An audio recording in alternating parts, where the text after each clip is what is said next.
What's up, everybody? So another week is come and gone, so it's time for another guide, and this one's going to be for Poland. Now, Poland starts off the game with some constraints on your estates and privileges, and that's because of this mission right here.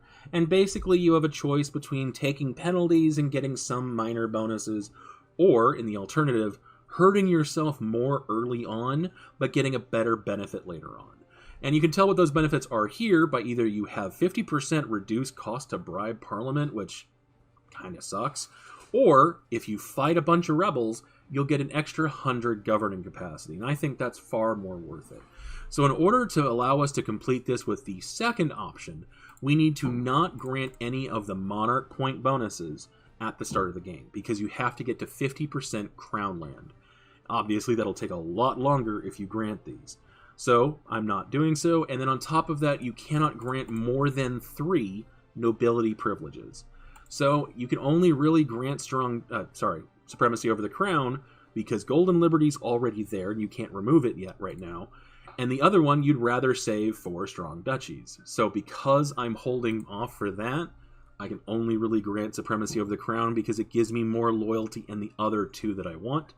The only other thing that's really different from what you'll normally see me play with is granting Orthodox autonomy. This will simply make it so I have a lot less rebels at the start of the game, or less cost I have to do to convert provinces. So that's really the only differences there.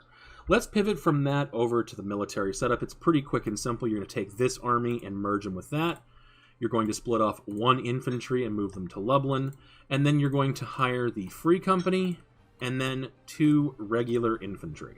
Once you can hire 2 more, you'll be doing so, but for now, that's the military setup, and we can turn to diplomacy. Now, the good news about Poland is that you should be able to get the same allies consistently in every single game, the only difference being some minor variations on time. The first person you're going to be going for is Austria. Now, as you can see here, they have no interest in working with you. But if you simply find somebody that they do not like, scornfully insult them, you should be able to royal marry them before the game even unpauses. Now you have 3 diplomats, so what you're going to do with the other one is going to find somebody that Burgundy hates, and you're going to scornfully insult them as well. In this case, Denmark, perfect example. Let's go ahead and scornfully insult them. That'll let you ally them the moment you have a diplomat back. So we're going to go ahead and wait 3 days. With those 3 days come and gone, we're now able to pick up Burgundy as an ally, and we can royal marry them later on to try and get the Burgundian inheritance, which we really want to get for obvious reasons. Now that that is done, we're going to let this tick on for a second, and we're now going to royal marry Moldavia. The reason why is the Moldavian event, where you can get them as a vassal, requires one of 3 things for it to fire. Either you have to be royal married to them, you have to be allied to them, or you have to guarantee them. While we start off guaranteeing them, the problem is that that also makes it so we can't attack them. And the truce doesn't begin until we cancel the guarantee. So to make sure we're always available for the event, we're going to royal marry them, and then once we can, we will revoke that guarantee. So we will have the truce timer ticking down, so if they say no, we can attack them. Now that that's done though, simply wait. We're going to pick up both Brandenburg and Saxony as allies, because they will help us fight who we're going to want to fight. And now, as you can see, we're right before the end of the month, so we can now decide our debate over here, and we're trying to get the Crown Land. So if you do not see the Crown Land option in this list, just wait for the next month, and you'll get new options. And as you can see, only 1 click, and I get it. Now, you do have to grant 3 more seats, so if you don't get it immediately, they might grant themselves. If you're worried about that, grant it to Lublin, grant it to Lvov, and then grant it over here. This province, or any of these provinces right here, because they're all going to be very easy to develop land, and you're going to be dev pushing them, and what these seats do is they increase the usefulness of the province. So you might as well have them there. With that done, we can now simply let it tick for a bit, because we need to have the ability to start improving relations with Austria. Now, as I said before, there's going to be very little deviation in really anything that you are doing at the start of the game. And the reason why is, well, all these guys are going to be willing to ally you or work with you. The only real variance here is going to be Austria, because sometimes they don't ally Hungary, which is huge, because Hungary will almost always rival you. And when they do ally them, it makes it more difficult for you to pick them up as an ally. But sometimes they will rival Burgundy, which means if you're allied to Burgundy and they're allied to Hungary, it takes a lot more effort to get them to be willing to ally you. In this game, because it's only one of the two, it is a little bit easier, but all that means is that you spend more time improving relations. You might have to send them a gift, but you should be capable of picking them up and without a whole lot of problems. Now, as I said here, we have our guys right here. We're going to merge them all up. And then lastly, we're going to send our guys out because I wasn't paying attention. And we're going to start currying favors with both Burgundy and with Brandenburg. The reason why is we're going to be going after Bohemia. I will be doing another guide where we pick up Lithuania and we try and get Hungary, but for this guide, we're going with Bohemia. At least as long as my guy isn't a 3-3-3. But either way, once this gets over about 125, we should be able to pick up Austria as an ally. So I'm going to go ahead and pause the recording, and I'll see you guys in a little bit. Hey everybody, so unfortunately I clicked through the event for the Jagiellon and then it saved. And I wanted to talk about that event, so let's go ahead and just talk about it in general. Now when that event fires, you have two options. Either you go and you take a free Lithuanian personal union, and that will give you a 4-4-1 guaranteed ruler with a trait of tech cost reduction.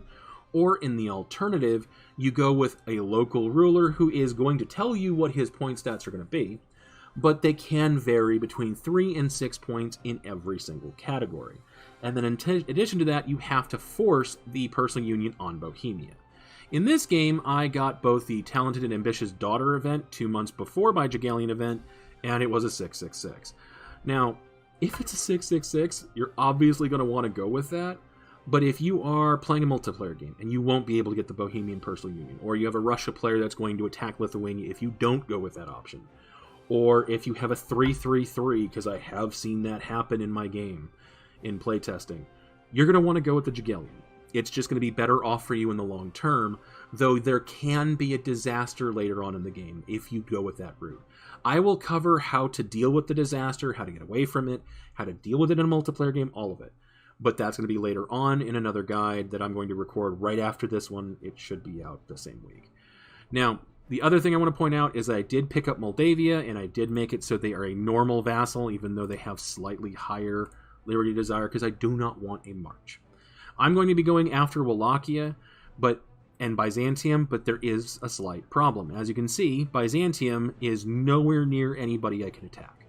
Now, I could just go ahead and declare on them and take the fact that I'm going to be having some aggressive expansion, because it's just people in his culture group and his religion that are going to really care, which I don't care about.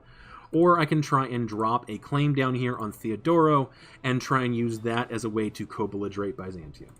In my experience, unless you get Moldavia right out the gate, they're not going to fabricate a claim in time for you to do it and without the Ottomans going in after them. So in this case, I'm going to pull back from Saxony, and I'm going to no-CV Byzantium. They usually will ally Wallachia. Unfortunately, that's not what's happening in this game. The other thing I want to point out is during this time, I am still going to be currying favors with Brandenburg, Saxony, and Burgundy, because I want them to join in when I go after Bohemia. As you can see, Austria, they won't help because they're the emperor, but you will be joining the empire. But the other the other three, Saxony will join once I have favors. Brandenburg, you have to reduce his opinion of Bohemia first, then he'll join in with the next one. And Burgundy will join in, but right now they're helping Sweden get their independence. So be sure you're currying favors so you have plenty to be able to call people in with whenever you're actually ready. With that being said, I'm going to go ahead and go after the Byzantines. Now, while I'm doing this, I'm not going to co-belligerate anybody else because I'm not able to take Serbian land. I don't want to take Serbian land, and I really don't care about Theodoro. I can just give that to Moldavia. And there we go. So I'm going to go ahead and deal with this. I will see you guys in a bit. Now, obviously, I'm going to need to get military access. That means I have to be sucking up to the Ottomans because they won't give me military access until I do. And they really want Moldavia's land. So until that happens, I'm going to be sitting back and waiting, and that's not really fun to watch. So I'll see you guys soon. And welcome back, everybody. So that war's over. And I'm obviously going to be vassalizing Byzantium. Now, I can't take Athens because I have no route to the sea, but I don't want to just simply not have the land, so I'm going to give it to Moldavia. That does mean I'm not taking a bunch of money, but I think it's worth it. Now, this is kind of unusual in this game because when I attacked, Crimea also attacked Theodoro. And because I annexed Theodoro, Byzantium became the war leader. So Crimea is about to have a really, really, really bad day. But, yeah, I don't feel bad. So I'm going to go ahead and move all these guys over, and it's now a defensive war against Crimea, and I'm calling everybody in. But, yeah, Brandenburg, there we go. Saxony, there we go. So I'm going to go ahead and let them just go rip Crimea a new one. I'll see you guys in a little bit. And then after that, I'm getting ready to go after Bohemia. So I'll see you soon. It's the Conga line of death! And welcome back, everybody. So it's time to go after Bohemia. I just did the Varna mission to allow myself to have the personal union war goal on Bohemia. Obviously, Austria will defend them because they're the leader of the HRE and they're not rivaled. But if you go down here, you just click this. Austria, since they're your ally, will let you into the HRE, and now they won't defend them, so you don't have to worry about that. I now am going to call in favors with Saxony to get them ready for war. And now I can call everybody in and make this a stupidly easy fight because we're going to outnumber him like 4-1. And here we go. Now, obviously, my guys are stuck down here, so I'm going to have to find a way to get them out of behind Ottoman territory. And I'm also going to have to attack Wallachia fairly soon. But the Ottomans should let somebody I'm fighting through his land and just to get after Byzantium, so that shouldn't be too difficult. But I'll see you guys soon. Welcome back, everybody. So unfortunately, when the event fired and I was able to talk about this as well as this mission, the recording got screwed up. So I'm going to have to talk about it now without the event in front of me. So when the event fires, it's basically giving you a choice between either fighting 20 rebel units or, in the alternative, taking a permanent modifier with a privilege attached to it, where you get 20% lower stability cost, but 5% higher tech cost in all categories. Now, while that doesn't seem like it's that bad of an alternative, the thing is that the mission thing here, it gives you a very marginal benefit, lowered parliament bribes, which who cares, but the alternative is 100 extra governing capacity, and that's going to be really important later on. So I prefer to fight them, and then when you click this mission, you fight 3 more stacks of about 20,000 rebels. But if you can time clicking that, or that event entirely, with when you're in the middle of a war with all your friends, they'll send their units to deal with it for you. I have everyone but Austria fighting Bohemia with me, and I have Austria fighting Wallachia with me, so they're using their manpower to deal with these rebels for me. Now, you can go ahead and go with the other option if you want, because maybe you would prefer to keep the parliament. I'm not going to, but it's up to you. With that being said, let's go ahead and move on. I'll see you guys in a little bit. Welcome back, everybody. Now that those rebels have been dealt with, it's time to deal with Bohemia. Wallachia has already been pieced out, which means it's just simply getting them into a personal union. Now, they don't have too bad of an opinion of me, but the moment I enforce a personal union on them, they're going to hate me, and I obviously want to make sure that it gets as high as possible before I actually piece them out. Now, what I can do is simply find one of their rivals and scornfully insult them. Normally I do Hungary, but I've already scornfully insulted them. That's how I got enough opinion to let the Ottomans give me military access against Byzantium. So this time I'm going to go after Venice, and I'm going to scornfully insult them. Now that that's done, I boosted their opinion a little bit, which means when I come in here and I enforce the union, it'll just be a little bit higher and allow me to get control over them and maintain it, just in case. So I'm still playing beat the clock to get this last bit of opinion up, but at least I'm not desperate because it could have been lower. So with that, I'm going to go ahead and spend some time getting this boosted up, let my guys recuperate a little bit, let these guys all go back home, because it's time to go after the Ottomans. So I'll see you guys in just a bit.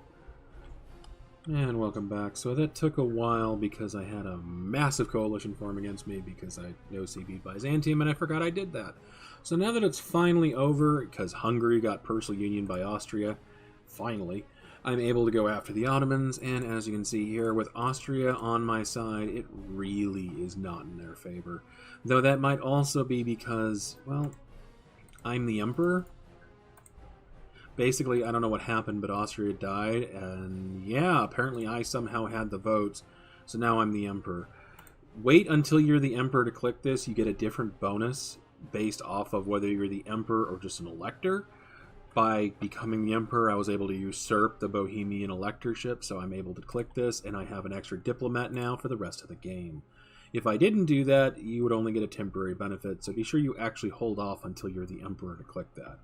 With that being said, I'm going to go and fight the Ottomans, and again, they're outnumbered 3-1, and I don't think they have the military. Nope, they don't.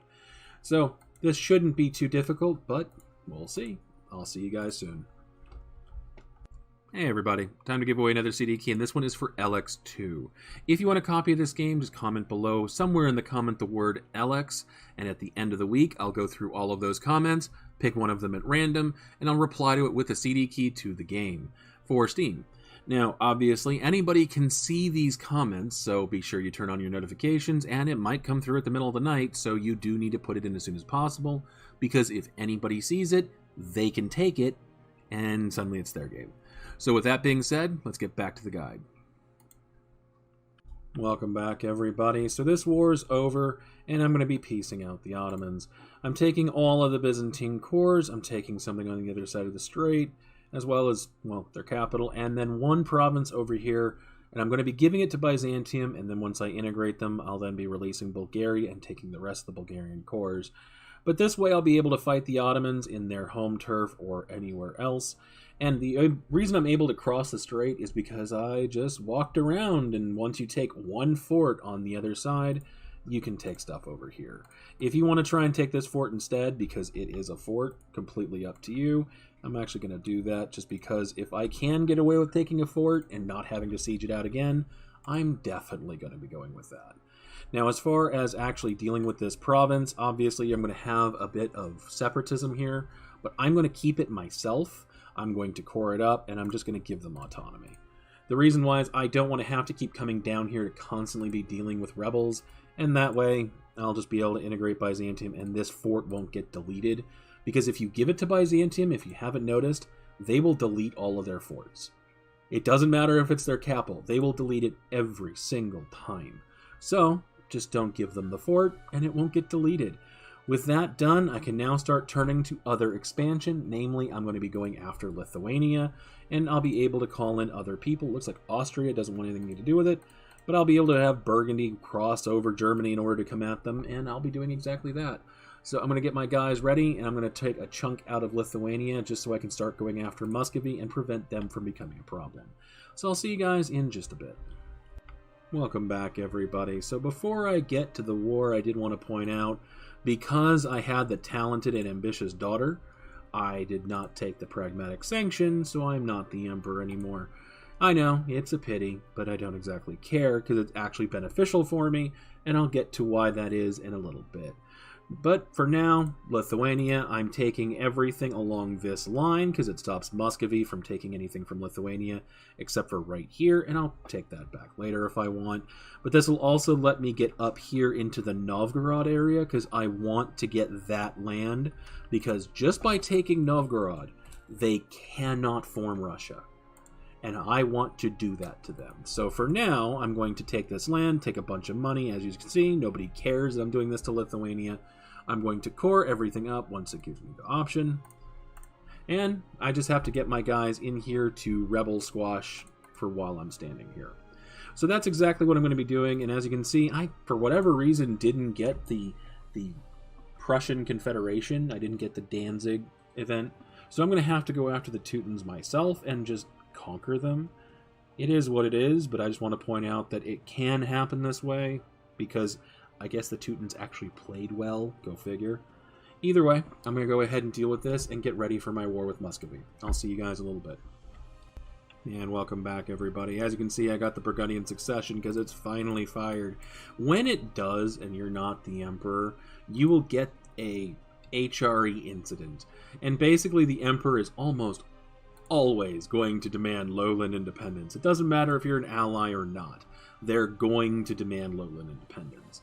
And when that happens, ally or not, when you tell him no, he's going to attack you. The reason why that's so helpful is that, well, if you know it's coming, you can build alliances that'll let you crush him ruthlessly. And that's exactly what I'm going to be doing here. And it looks like yes, yes, and yes, and yes, and yes.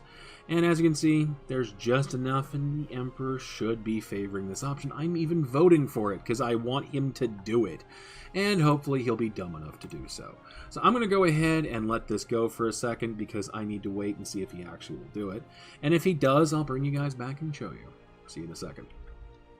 And he did it! So let's go ahead and get this started. So you want to just see how bad this is for him. Yeah, this is what he's fighting. So if you can get the Burgundian inheritance, it'll let him be quickly stomped. You really won't have to do anything.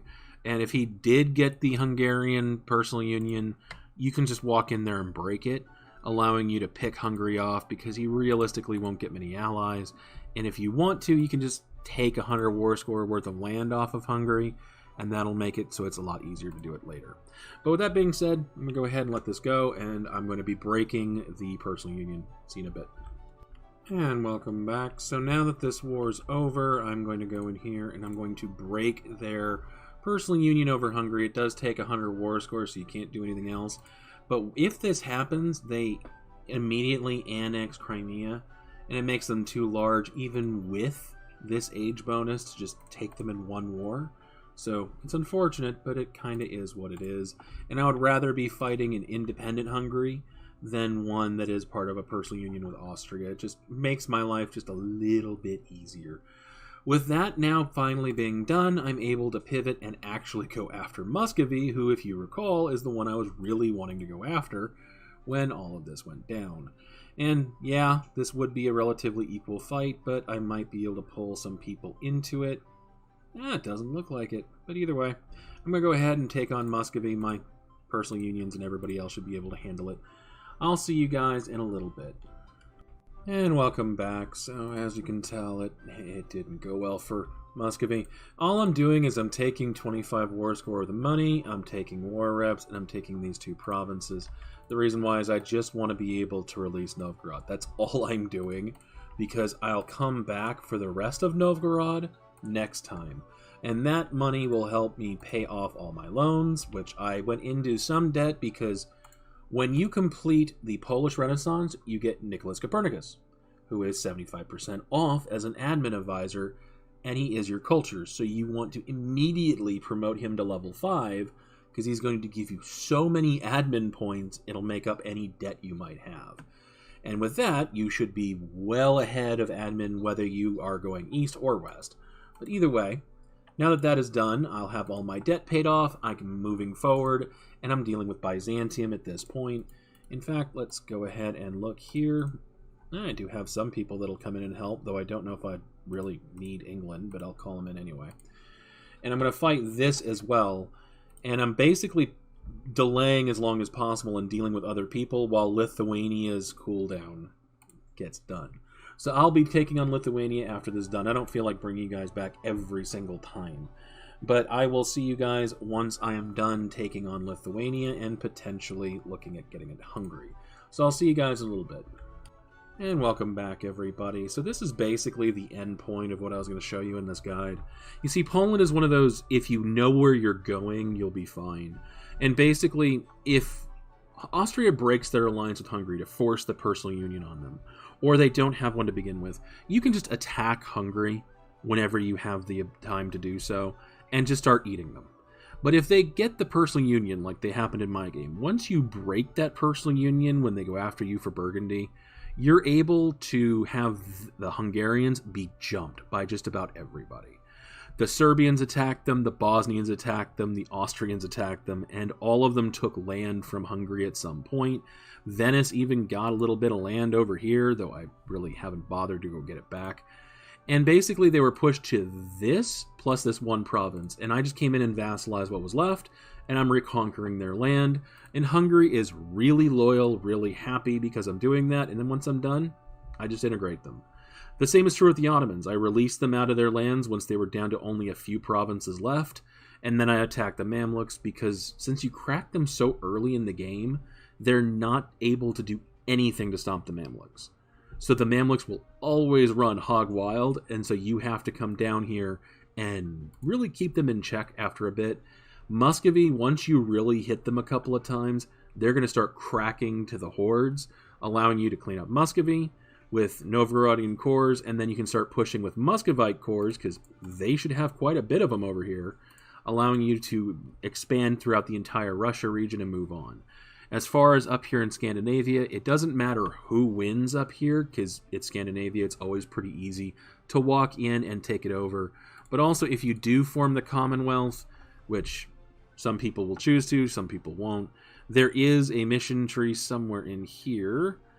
Yeah, this one right here, it'll give you a personal union over whoever is up here, allowing you to take out Scandinavia, or Sweden in this case, making it so you have all of this. And then in addition to that, if you do have Burgundy over here, you can expand into France as well, allowing you to skip all the aggressive expansion nightmare that is the HRE and expand over here. Or you can just dissolve the HRE and move that way. So there's a lot of options that you have as Poland. You really aren't going to be constrained by anything in particular. The last thing I really want to talk about is actually in your estates and privileges, because while you start with the Golden Liberty, if you go with the option of taking out Bohemia, there's nothing that stops you from revoking this the moment you get to the 3 stability. Now, it does give you extra manpower, so it's not really that important to go after it, but doing this will allow you to start taking out the nobility land, the crown land that they have. So doing it eventually will be important, but it's not imperative that it happens now. Now, if you go east and you take Lithuania as a personal union, you can't get rid of it that easily. And I'm going to have to do a separate video just to cover how to deal with that, because I've seen people not understand what I was doing in multiplayer games with this, and so I wanted just to briefly explain it. But that's all you guys really need to know how to play Poland if you're going Bohemia and to the west into the HRE. So, I hope this helps you guys out. If you like these kind of videos, like and subscribe. I will definitely be making more guides. And thank you all for watching. Hope you have a wonderful week.